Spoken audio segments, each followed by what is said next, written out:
और पश्चिमी देशों के बीच चल रही लड़ाई को दिखाते हुए होती है। ये लड़ाई इतनी बढ़ जाती है कि इस लड़ाई में काम आने वाले रिसोर्सेज की कमी पड़ने लग गई थी। वहीं लंदन की सैनिक सुरक्षा की टीम अपने नए एक्सपेरिमेंट्स के लिए बचे हुए रिसोर्सेज का इस्तेमाल करने लगी थी। इन रिसोर्सेज का इस्तेमाल करके मिलिट्री की टीम एक ऐसा आर्टिफिशियल ब्रेन बनाना चाहती थी जो मरे हुए सोल्जर्स को ठीक करके दोबारा जिंदा कर सकता था।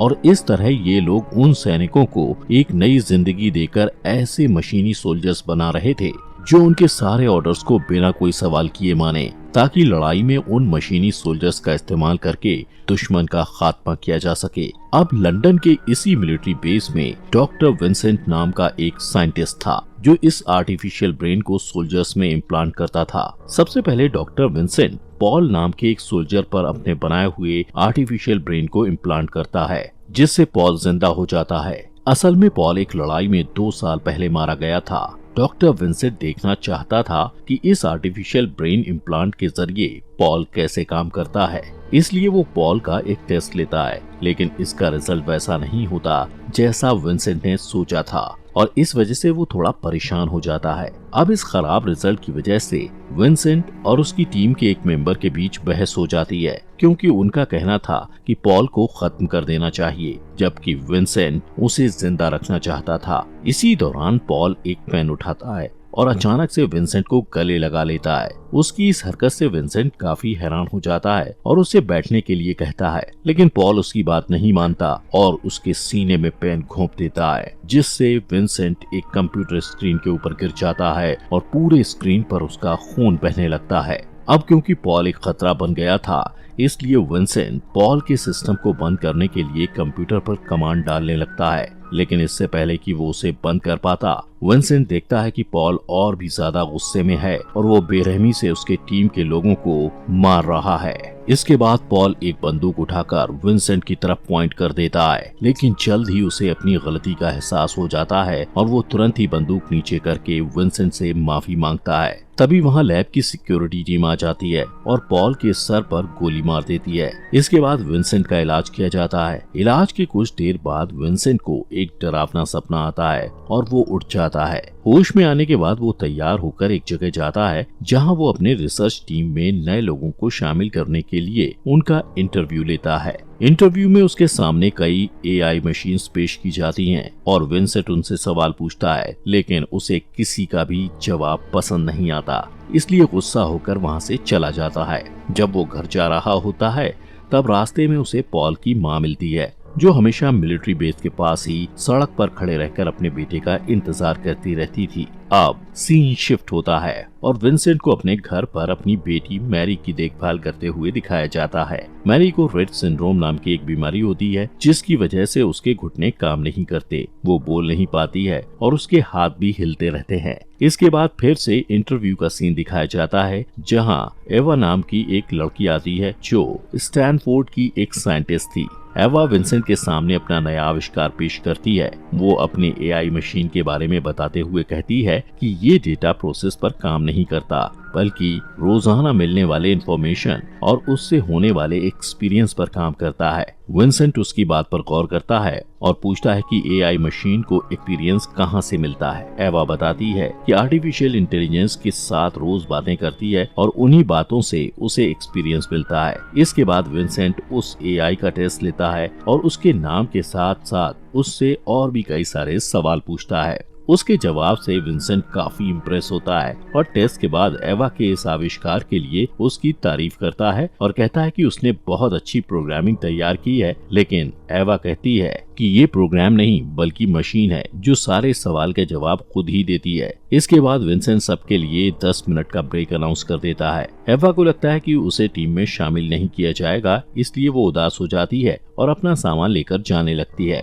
लेकिन विंसेंट उसे रोकता है और उसे उसके एआई के बारे में पूरी जानकारी देने के लिए कहता है। एवा भी अपनी समझदारी दिखाती है और कहती है कि अगर वो उसे अपनी टीम में शामिल करेगा तभी वो उसे सारी बात बताएगी। विंसेंट कहता है कि एवा को उसकी निगरानी में काम करना चाहिए क्योंकि उसके पास क्वांटम कंप्यूटर और बहुत सारे फंड और बहुत अच्छी रोबोटिक टीम है। एवा को विंसेंट पर शक होने लगता है, इसलिए वो पूछती है कि उसका असली मकसद क्या है। विंसेंट कहता है कि सैनिक सुरक्षा विभाग ने उसके कई प्रोजेक्ट में उसका साथ दिया है और उसे लगता है कि एवा के इंटेलिजेंस का इस्तेमाल करके वो रिसर्च को आगे बढ़ा सकता है। एवा विंसेंट की बात मानने से इनकार कर देती है और कहती है कि वो नहीं चाहती कि उसकी इस मशीन का इस्तेमाल सरकार के लिए हथियार बनाने में किया जाए। लेकिन विंसेंट कहता है कि वो हथियार नहीं बल्कि इंटेलिजेंट मशीन बनाने का काम करता है। इसके बाद विंसेंट वहाँ से चला जाता है। सीन शिफ्ट होता है और एवा को ड्राइव करते हुए दिखाया जाता है जो जॉब के लिए मिलिट्री बेस में जा रही थी। लेकिन रास्ते में ही उसे पॉल की मां मिलती है जो उसके कार का दरवाजा खोल के कहती है कि उसका बेटा मिलिट्री वालों के पास है।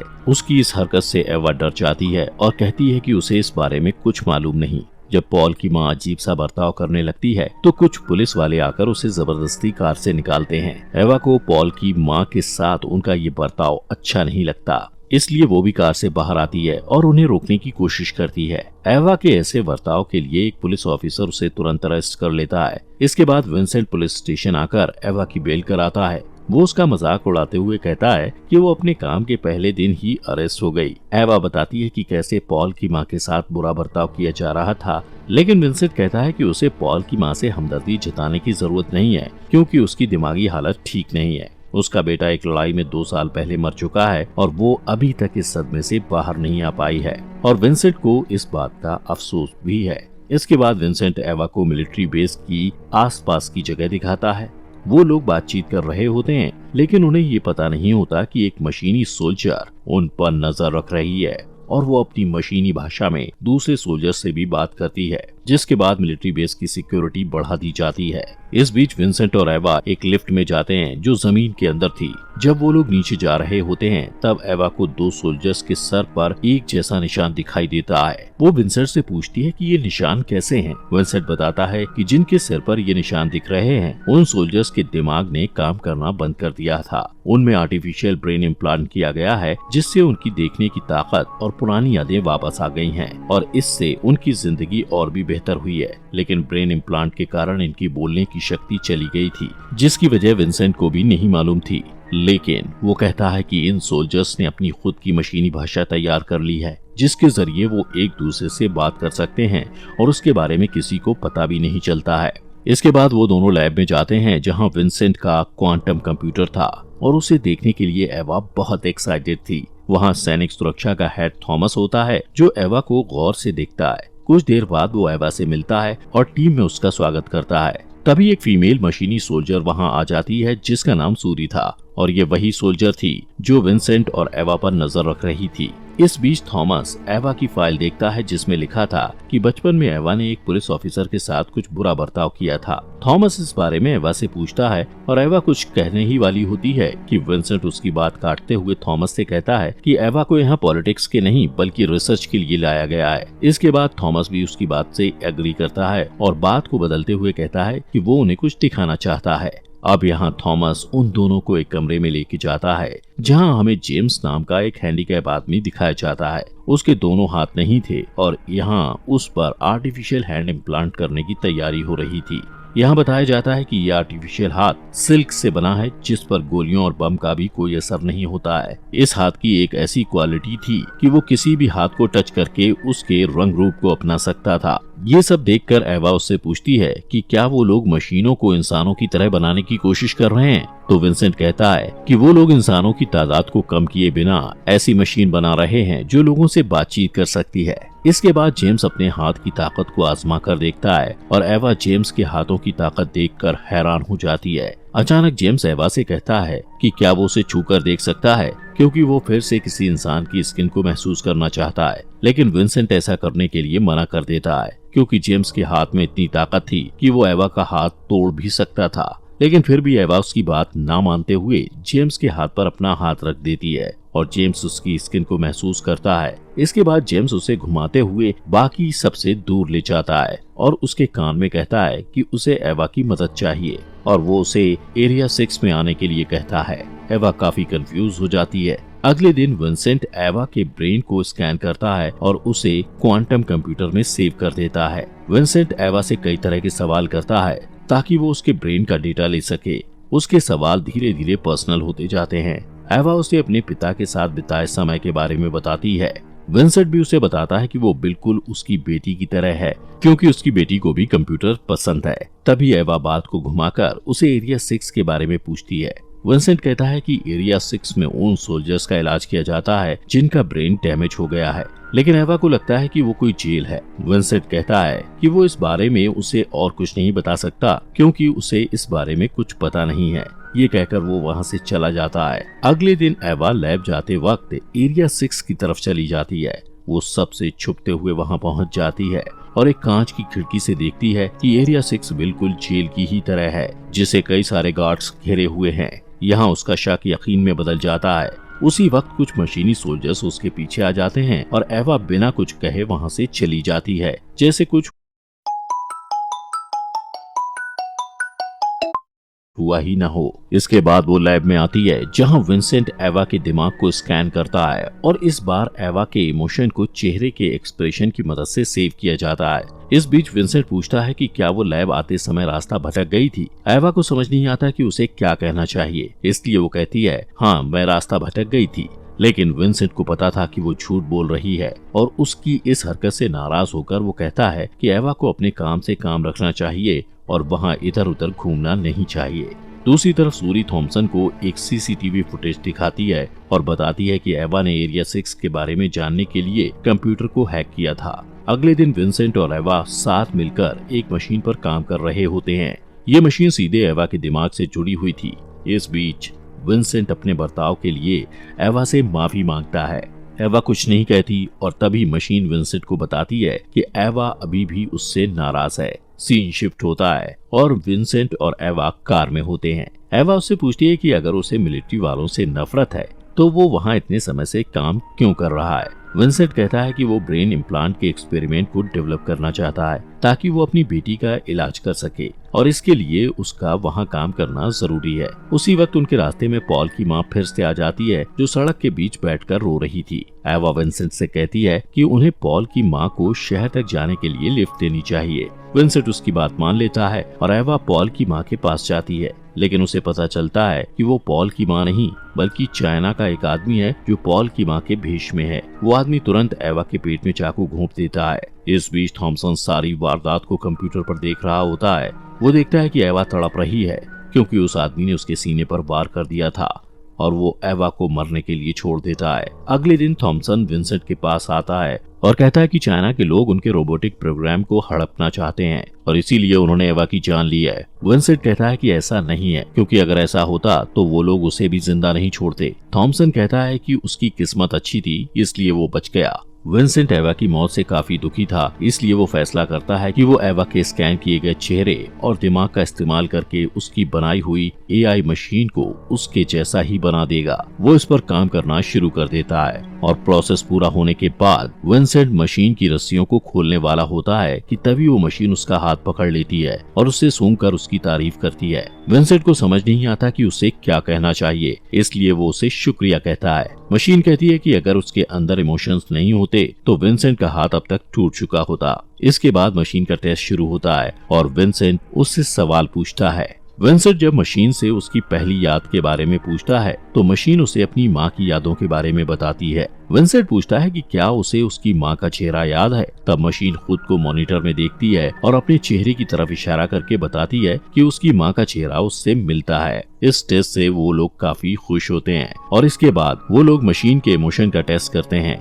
विंसेंट मशीन का इमोशन टेस्ट करने के लिए उसके चेहरे के सामने एक मकड़ी रख देता है, जिसके बाद मशीन जोर जोर से हिलने लगती है, लेकिन ऐसा गुस्से की वजह से नहीं बल्कि डर की वजह से होता है। इस प्रोसेस के बाद मशीन बार बार विंसेंट को शुक्रिया कहती है क्योंकि उसने अपने आदमियों से कहकर मकड़ी को उसके चेहरे के सामने से हटवा दिया था। इस टेस्ट के रिजल्ट को देखकर विंसेंट को लगता है कि मशीन इंसानों की तरह बर्ताव कर रही है, इसलिए वो उस पर एक और टेस्ट करता है। अगले टेस्ट में मशीन एक कमरे में होती है और एक साइंटिस्ट उल्टे पांव चलते हुए उस मशीन की तरफ आता है और उसे देखकर मशीन उलझन में पड़ जाती है। उसे कुछ समझ नहीं आता। वो साइंटिस्ट एक डरावना मास्क पहने हुए था और जब वो मशीन की तरफ मुड़ता है तो उसे देखकर मशीन बहुत ज्यादा डर जाती है और तुरंत उस साइंटिस्ट के सिर के अंदर अपनी उंगलियां डाल देती है, जिससे वो वहीं मर जाता है। ये सब देखकर विंसेंट को मशीन पर बहुत गुस्सा आता है और वो मशीन पर सारा गुस्सा निकालता है। मशीन कहती है कि उसने जानबूझकर नहीं मारा और उसे नहीं पता था कि उस मुखौटे के पीछे वो आदमी है। वो अपनी गलती के लिए माफी मांगती है और अपना दुख जताने के कुछ समय बाद वो खुद को बंद कर देती है। इस घटना के बाद विंसेंट जेम्स से मिलने के लिए एरिया 6 में जाता है। यहाँ उसे पता चलता है कि ब्रेन इम्प्लांट के कारण जेम्स ने भी बोलने की शक्ति खो दी थी। इसके बाद भी विंसेंट उसे एवा की मौत के बारे में बताता है, लेकिन जब वो देखता है कि गार्ड उस पर नजर रखे हुए हैं तब वो वहाँ से चला जाता है। थोड़ी देर बाद सूरी जेम्स के पास आती है और उससे मशीनी भाषा में कुछ बात करती है। सीन शिफ्ट होता है और वापस लैब को दिखाया जाता है, जहाँ विंसेंट उस बंद पड़ी मशीन को चेक करता है और उस मशीन को ठीक करने की कोशिश करता है, लेकिन इसका कोई फायदा नहीं होता है। थोड़ी देर बाद सूरी देखती है कि विंसेंट लैब में नहीं है, इसलिए वो उसके लैब में जाती है और मशीन को पास से देखती है, लेकिन मशीन अचानक उसका हाथ पकड़ लेती है, जिससे सूरी डर जाती है। मशीन उससे मशीनी भाषा में बात करती है, जिसे देखकर ऐसा लगता है जैसे वो उसे डरा रही है या कुछ जरूरी बात बता रही है। अगले दिन जब विंसेंट लैब में आता है तो देखता है कि मशीन फिर से काम कर रही है और वो ये देखकर हैरान हो जाता है। उसी वक्त उसे मैरी के डॉक्टर का कॉल आता है और वो उसे बताते हैं कि मैरी की हालत बिगड़ रही है। विंसेंट बहुत घबरा जाता है और मशीन उसकी आवाज सुनकर समझ जाती है कि विंसेंट उदास है। विंसेंट उससे कहता है कि उसे अपनी बेटी को देखने के लिए जाना है।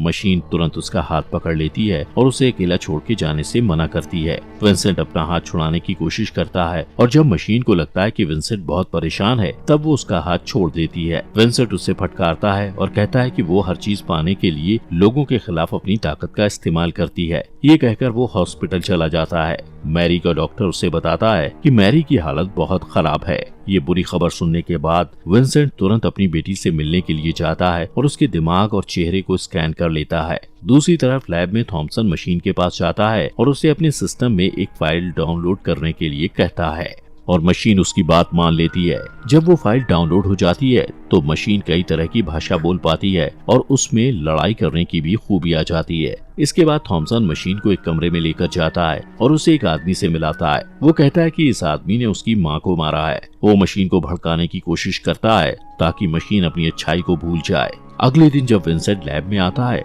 तो वो मशीन को टेबल के नीचे बैठे हुए देखता है और उसका अजीब बर्ताव देखकर हैरान हो जाता है। मशीन अचानक बहुत सहम जाती है और विंसेंट को उसे बचाने के लिए कहती है। विंसेंट को ये नहीं पता होता कि उसके साथ क्या हुआ है, इसलिए वो उसे दिलासा देने की कोशिश करता है। फिर विंसेंट सीधे थॉमस के पास जाता है और उससे पूछता है कि उसने मशीन के साथ क्या किया है।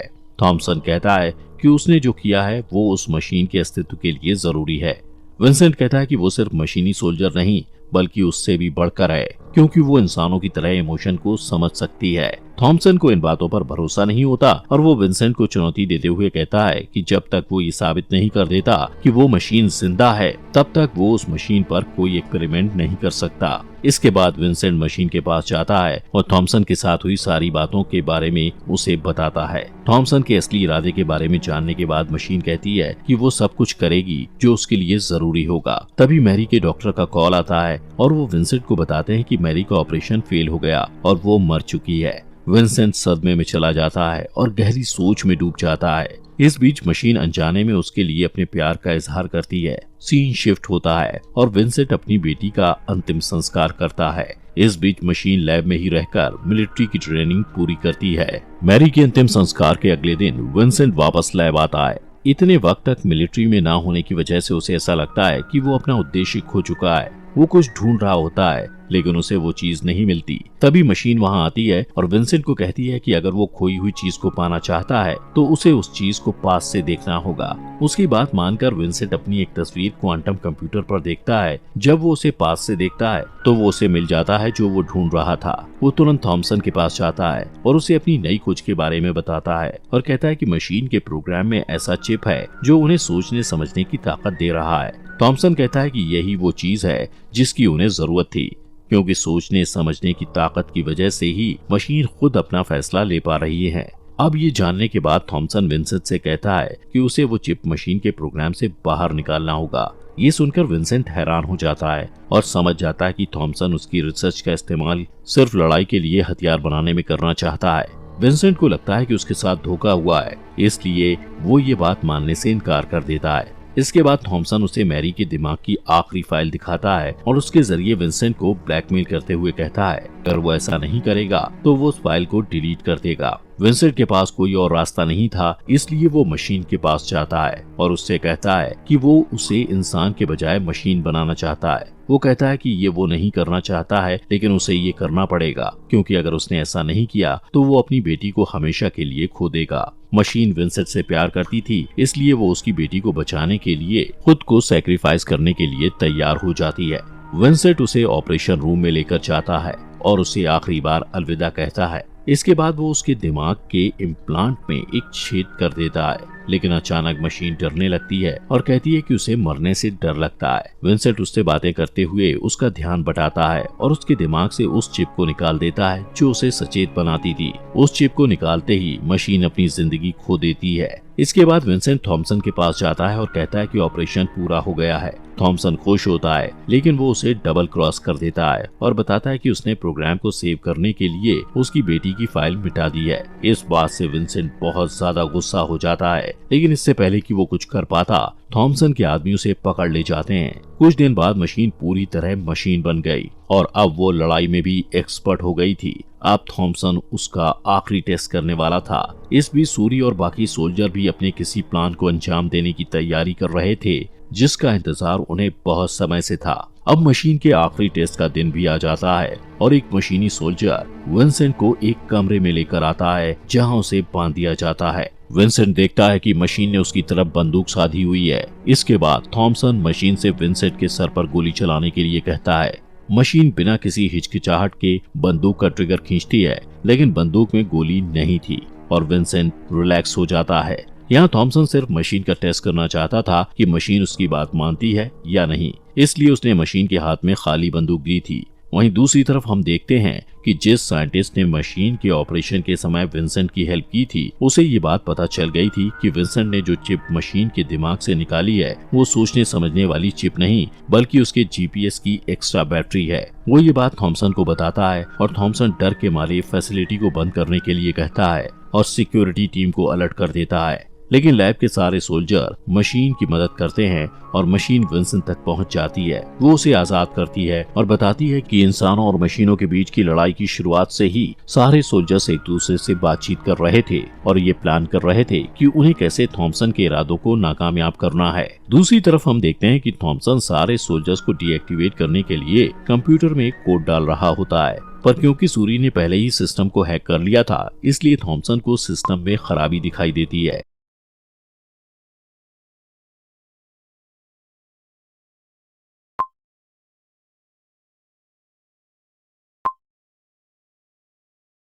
इसलिए थॉमसन को सिस्टम में खराबी दिखाई देती है। इस दौरान विंसेंट अपने लैब में जाता है, जहां वो क्वांटम कंप्यूटर में कुछ कमांड डालता है। थॉमसन के आदमी भी वहां आ जाते हैं और उस पर हमला करने वाले होते हैं, लेकिन तभी वहां जेम्स आ जाता है और उन आदमियों को मारता है। विंसेंट देखता है कि जेम्स भी यहां से बच के निकलने में उनकी मदद कर रहा है। वहीं दूसरी तरफ सूरी की मदद से मशीन थॉमसन के ऑफिस में पहुंच जाती है, जहां थॉमसन मैरी की फाइल को डिलीट करने की कोशिश करता है। मशीन कहती है कि वो ऐसा नहीं कर सकता है क्योंकि सूरी ने इसका पासवर्ड बदल दिया है। अब थॉमसन के पास यहाँ से बचने का कोई रास्ता नहीं था, इसलिए वो मशीन से अपनी जिंदगी की भीख मांगता है। पहले तो मशीन को उस पर दया आती है, लेकिन जब वो उसके चेहरे को छूती है तो उसे गुस्सा आ जाता है और वो अचानक थॉमसन की कनपट्टी में उंगली डाल देती है और वो वहीं मर जाता है। इसके बाद मशीन मैरी के दिमाग की फाइल को अपने सिस्टम में डाउनलोड करती है और विंसेंट के पास जाती है। वो विंसेंट को उस पर भरोसा करने के लिए कहती है। इसके बाद वो सब लोग मिलिट्री बेस से बाहर निकल जाते हैं और बाहर निकलने के बाद विंसेंट पॉल की माँ से मिलता है और उसे एक पेन ड्राइव देता है। वो उसे कहता है कि इसमें उसके बेटे के बारे में वो सारी जानकारी मौजूद है जो वो जानना चाहती है। सीन शिफ्ट होता है और हम देखते हैं कि विंसेंट मशीन और अपनी बेटी के साथ सूरज को डूबते हुए देख रहा है। दूसरी तरफ सारे मशीनी सोल्जर्स भी मिलिट्री बेस से निकलकर एक नई और आजाद दुनिया में कदम रखते हैं और इसी के साथ ये मूवी खत्म हो जाती है। दोस्तों,